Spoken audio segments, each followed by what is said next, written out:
Hello বন্ধুরা, আমাদের এই যে নিকলা বিলের মাছ বসে ফেলাইছে। দেই ভাই, কি মাছ?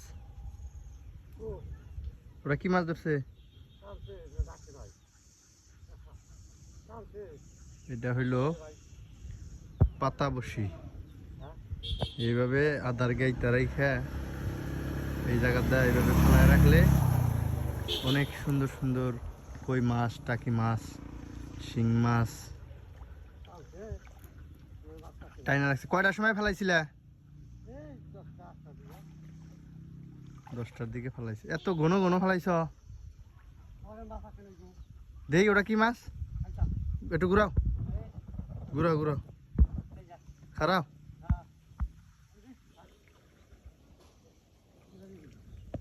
ছোট্ট একটা টাকি মাছ ধরছে দেখেন। এইভাবে কিন্তু আমাদের এইদিকে ওই যে আরেকটা মাছ ধরছে, তো একটু ছোট ছোট টাকি, এখন অত বড় হয় নাই। তো এইভাবে কিন্তু আমাদের এই গ্রাম অঞ্চলের মানুষ সকলেই কিন্তু যার যার কাজের মধ্য দিয়ে এইভাবে জীবিকা নির্বাহ করে।